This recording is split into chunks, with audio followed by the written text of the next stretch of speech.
3. Église. Église. Le terrain est social. Qu'est un converti ? C'est un soldat du bien qui déclare la guerre contre son propre penchant au mal. La grande question est alors, comment engager le combat ? La nature mauvaise du converti ne va pas le laisser en repos, tout au contraire. Mais de quoi va-t-elle se nourrir pour assaillir sans cesse sa volonté résolument bonne ? Elle va puiser dans les tentations qui naissent des relations des hommes entre eux, telles la richesse et le pouvoir. Le champ de bataille est donc social. Le seul moyen pour que l'idéal de sainteté remporte des victoires est donc dans l'association des convertis. L'union fait la force. Organisation duel. L'Église et l'État. L'objet social immédiat de la milice du bien diffère de celui de toute autre association. Le rôle de l'Église est défensif en tant qu'elle amortit en chacun les assauts du mal. Il est offensif en tant qu'elle attise en chacun l'attachement au bien. Le but final de l'Église est que son propre gouvernement, réduit aux seules lois de la vertu, devienne celui du genre humain tout entier, réuni en une seule société. Ceci dit, il ne faut pas rêver. En ce monde, l'ordre des convertis vivra dans une situation contradictoire. L'Église devra se faire reconnaître par le droit contraignant établi, dont, de plus, la portée est étroitement patriotique, alors qu'elle-même n'est liée que par la moralité libre, dont, de plus, l'horizon est proprement apatride. Si on y réfléchit bien, la condition de l'homme en ce monde oscille entre deux extrêmes. D'un côté, c'est la sauvagerie simple, état social d'anarchie naturelle, où le mal exerce son hégémonie de la manière la plus brutale. De l'autre côté, c'est la légion des convertis, sous le régime de l'anarchie morale, où le bien entend exercer son hégémonie sur toute la ligne. Si bien qu'en dernier ressort, les fidèles qui se constituent en Église ne font que s'évader de la société naturelle la plus rudimentaire. Il reste que l'Église doit se faire admettre par des États proprement dits, civilisés. Or, ceux-là seuls qui peuvent y consentir et lui convenir sont du type que les principes de la Révolution française de 1789 ont défini. Des États représentatifs, constitutionnels, où le peuple est déclaré souverain et où la volonté générale établit la contrainte légale. Néanmoins, en ce qui la concerne, l'Église n'est nullement concernée par le critère de la volonté générale, aussi bien pour sa composition que pour son fonctionnement. Alors, Dieu et l'Église.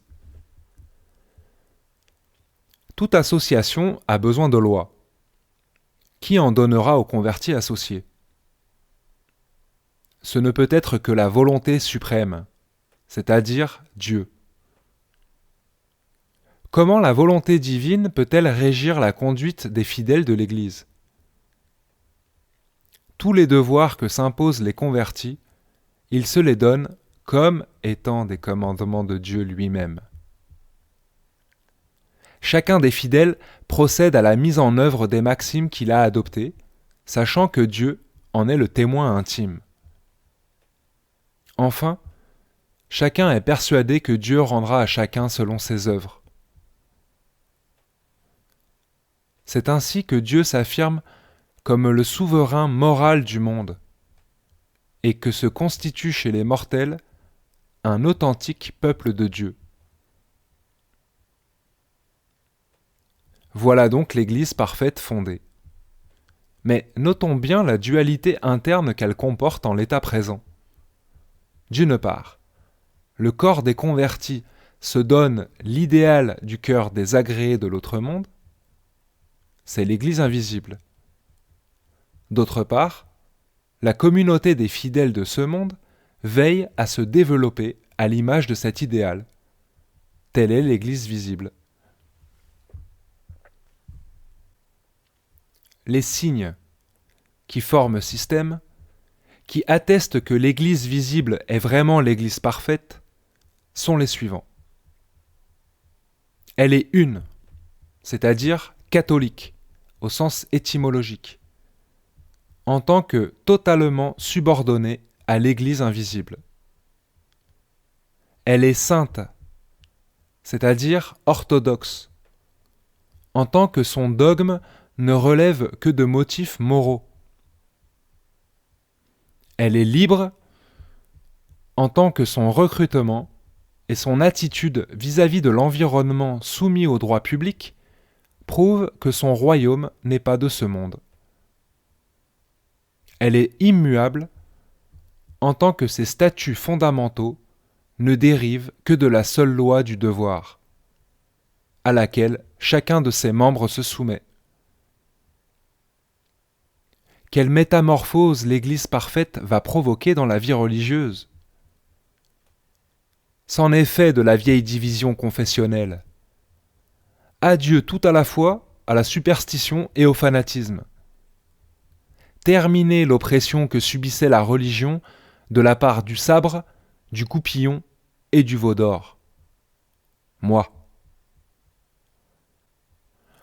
Oubliez l'ancienne Église gouvernementalisée, avec ses saints canons constamment à remanier. Dogme. Introduction. Le dogme de toute Église visible comprend deux volets.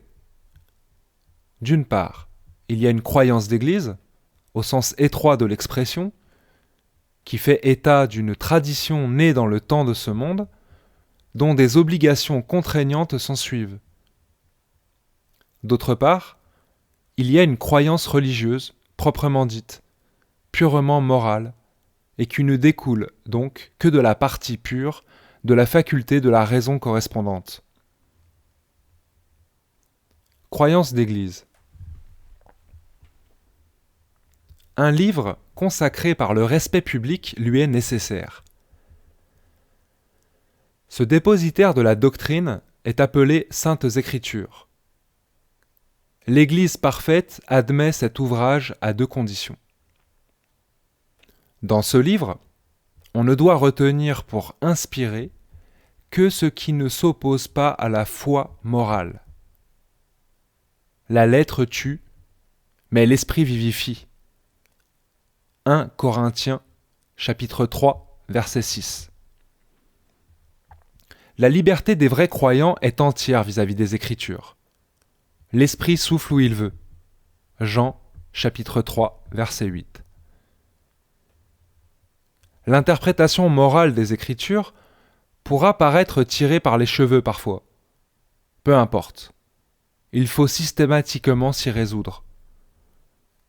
Certains crieront à la partialité dans les cas d'un écart trop manifeste avec le sens littéral.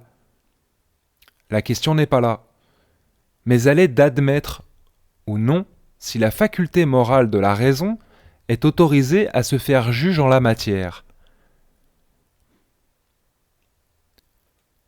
Le livre d'Église, une fois passé au crible de la loi morale, doit être livré, sans réserve aucune, à la critique scientifique, c'est-à-dire à l'examen incessant que peut en faire l'entendement des spécialistes. Ceci éclairera les fidèles sur les circonstances historiques de cet écrit, sa langue et les interprétations successives dont il fit l'objet. D'aucuns prétendent juger des Écritures en se passant du critère de la moralité et des moyens de l'érudition, et seulement en se laissant aller à leur intuition affective. Cette opinion doit être résolument écartée, parce qu'elle rend impossible tout enseignement religieux. Certes, celui qui se pénètre ardemment des Écritures et agit en conséquence les déclarera divines. Mais ceci n'est alors que l'effet inconscient de la loi morale qui imprègne sa personne. En tout état de cause, le livre d'Église est la seule et unique règle extérieure que doit retenir l'Église visible. Son interprétation morale est infaillible. Elle vaut pour tous et en tout temps, tandis que la critique scientifique ne peut que fluctuer selon les peuples et les époques. Croyance religieuse. L'Église visible ne peut pas se passer d'une croyance d'Église. Et l'Évangile fait l'affaire. Mais dans l'Église visible parfaite, son rôle ne peut être que celui d'un moyen utile, servant de propédeutique, c'est-à-dire de préparation à la croyance religieuse, de sorte que l'usage de l'Évangile doit tendre à son propre dépérissement, travailler à se rendre inutile, sachant que toute religion institutionnelle, à forme juridique, a un côté nécessairement servile et mercenaire. L'Église parfaite se trouve donc engagée dans le processus suivant. La croyance d'Église, placée sous l'hégémonie déclarée de la croyance religieuse, s'ennoblit progressivement, et les nouveaux pasteurs qui dirigent cette évolution accélèrent l'arrivée du règne de Dieu, au lieu de le retarder, comme c'était le cas auparavant. Le règne de Dieu n'est bien sûr pas pour demain. Et pourtant, on peut dire qu'il est déjà venu dès à présent, puisque nous semons maintenant la première graine de la religion parfaite, assurés que nous sommes qu'elle éclairera toute la terre. Même si les gens ne s'en rendent pas compte, le devoir du bien opère petit à petit en notre monde, et par l'effet de la vertu des hommes, il y apportera une paix perpétuelle. Évolution de la foi. Introduction. Comment évolua la foi avant l'avènement de la véritable Église ? Il ne peut être question de l'histoire d'une Église visible que depuis le temps où il est connu que fut proclamé le principe suivant. La croyance religieuse doit primer sur la croyance d'Église. Cela nous fera commencer par saint Paul, comme nous allons le voir. Dès à présent, nous pouvons prévoir que toute l'histoire de l'Église visible jusqu'à nos jours nous montrera la lutte acharnée entre deux camps diamétralement opposés. L'un tenant que le culte détermine la morale, et l'autre que la morale détermine le culte. L'homme est toujours disposé à faire prévaloir la première position. Mais la seconde position tint ferme, et c'est elle qui devait finalement prévaloir. Tel est le seul fil conducteur qui permet d'y voir clair dans l'histoire de l'Église visible. Les Juifs. Disons-le tout net, l'histoire de l'Église visible n'a pas pu commencer avec les Juifs. La synagogue eut bien quelque chose à voir avec la parution de la première Église visible. Mais ce n'en fut que l'occasion matérielle. Ni sa nature, ni sa fonction n'en faisaient une Église. En voici les preuves. D'abord, tous les préceptes juifs étaient contraignants et ne visaient que les actes extérieurs. Même les 10 paroles étaient tournées en ce sens, alors qu'elles avaient une valeur morale dans la bouche de Moïse, et que les hommes le savaient par leur faculté morale avant lui. Ensuite, quant aux conséquences de l'observation ou de la transgression des commandements, les récompenses ou punitions, on ne les concevait que dans la vie présente, et en les distribuant sans aucun critère moral. De plus, les bons points et les mauvais points se communiquaient à la descendance, qui n'y est pour rien, ce qui est tout à fait immoral. Ensuite, dans la confession de foi du judaïsme, l'idée de l'immortalité de l'âme est complètement absente, et, ce qui est plus grave encore, l'idée vraie de Dieu est totalement fallacieuse. Que dit leur invocation qu'ils revendiquent comme fondamentale ? Le schéma, autrement dit, écoute. Deutéronome, chapitre 6, verset 4. Écoute Israël, notre Dieu. Dieu est un. Notre Dieu ? Bien d'autres peuples ont dit notre Dieu, en parlant d'un Dieu suprême qui en dominait d'autres plus petits. Dieu est un. Ce n'est pas l'unité de Dieu qui importe, mais de le connaître comme souverain moral de la création. Ensuite, et c'est le comble, les Juifs disent que Dieu ne s'intéresse qu'à eux et qu'il regarde tout le reste du genre humain comme ses ennemis. Que veut donc dire le mot religion pour ce prétendu peuple élu ? Pour conclure, signalons que tout ce qui précède est conforme au fait que les Juifs vivaient en théocratie. En effet, l'aristocratie de leurs prêtres et nobles se vantait de recevoir des ordres directs de Dieu. Certes, ils invoquaient son nom. Hachem, le nom. Mais en ne mettant derrière ce nom qu'une sorte de chef d'État qui se moque de la conscience de ses sujets. Les chrétiens. Josué.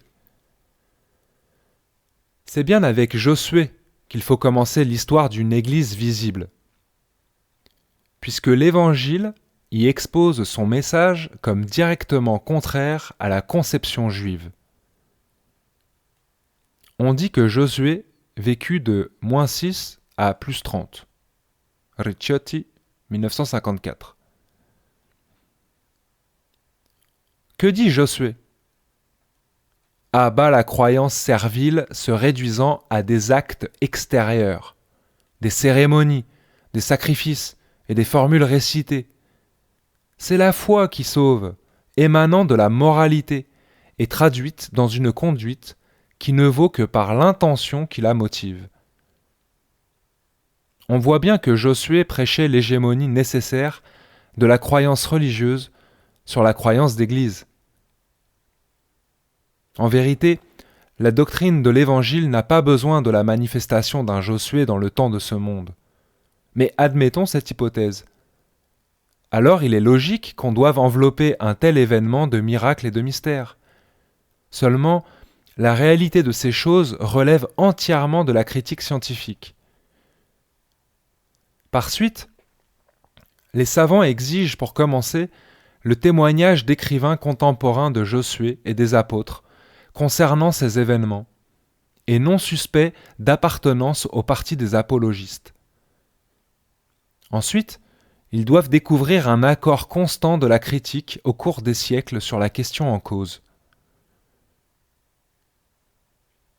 Le christianisme primitif, des apôtres à Constantin, 312 après Christ, persécuté. À l'époque où les chrétiens font démarrer leur religion, les Romains régnaient partout sur les Juifs, y compris en Palestine. Ils se souciaient peu des croyances des peuples qu'ils dominaient, mais avaient de savants historiens qui consignaient tout ce qui se passait dans l'Empire. Or, que nous apprennent-ils ? Eux, qui étaient friands de prodiges, restent muets sur Josué, les apôtres, et tout ce que raconte l'Évangile.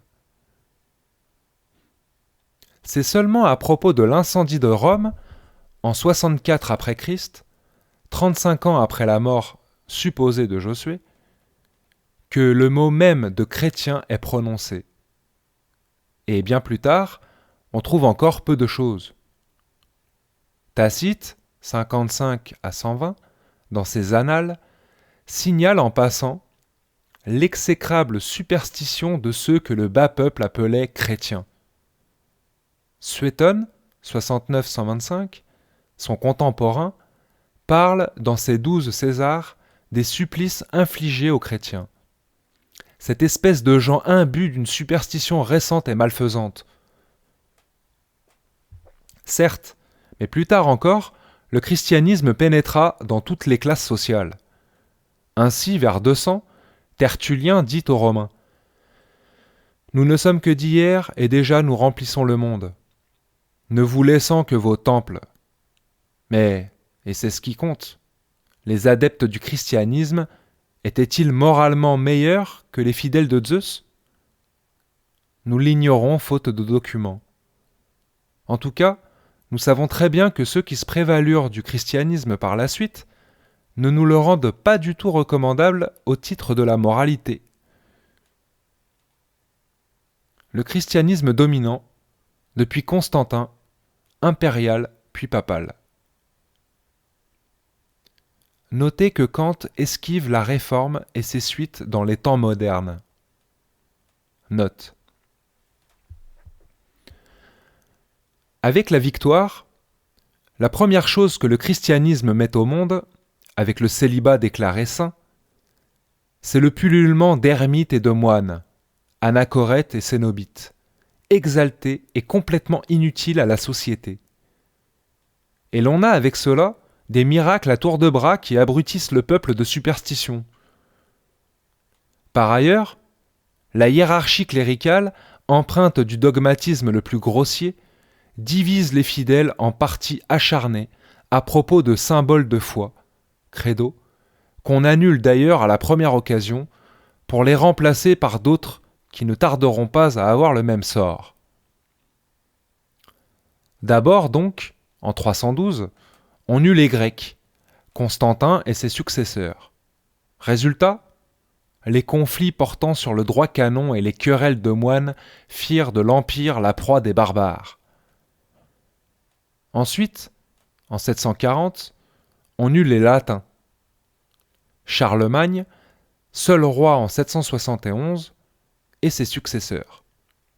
Résultat, le prétendu vicaire du Christ, le pape, détruit l'ordre politique et la culture. Il châtie les rois comme des enfants, excite aux croisades, dresse les masses contre leurs dirigeants et monte les divers courants chrétiens les uns contre les autres. Ah, prise en bloc, l'horrible histoire du christianisme, du passé, pourrait justifier l'exclamation de l'athée Lucrèce. Tellement la religion peut enfanter de crimes. Note, Lucrèce, 99 à 55 avant Christ, dans son poème La nature des choses, chapitre 1, verset 80, écrit vers l'an 56 avant Christ. Il finit par se suicider. Fin de la note. Oui, on pourrait le dire.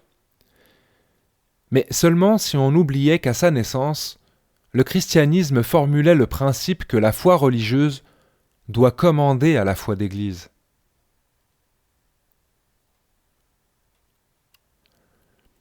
Enfin Kant. Finalement, quelle est la meilleure époque de l'histoire de l'Église ? Incontestablement, c'est la nôtre.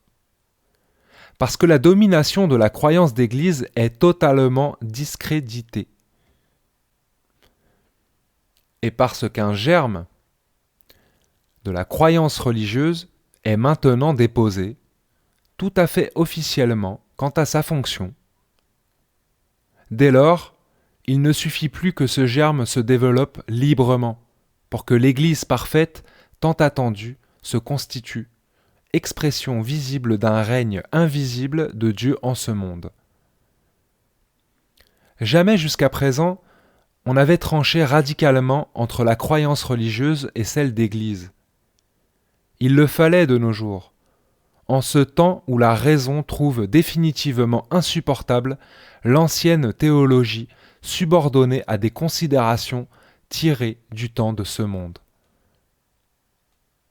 Dans toute l'Europe occidentale, les vrais croyants sont devenus circonspects, assez prudents dans leur appréciation de la révélation mise sur le compte de Josué. Ainsi, on admet de bon gré que le fond moral de l'Évangile peut être déclaré nécessairement divin, tandis que la forme historique, qui en fait état, peut être dite possible surnaturellement, vu que personne n'a pu démontrer le contraire. Puisque l'Église visible ne peut se passer d'un livre saint, et que l'Évangile convient pour cet objet, nous devons protéger l'ouvrage de toute attaque stérile et mal intentionnée, sans que pour autant personne ne soit contraint de croire que la foi en cet écrit soit une chose nécessaire au salut. La critique scientifique de la croyance d'Église est parvenue au point où l'on peut affirmer ceci. Elle n'a pas de fondement historique et on n'en a pas besoin. L'orthodoxie exige la seule persuasion pour faire des convertis. Et la bonne conduite de ceux-ci a une valeur absolue. De sorte que la foi sans les œuvres ne vaut rien. Comme dit si bien Jean-Baptiste, Yahya, confère Sourate 6, verset 85, etc. Tout arbre qui ne donne pas de bons fruits sera coupé et jeté au feu. Matthieu, chapitre 3, verset 10.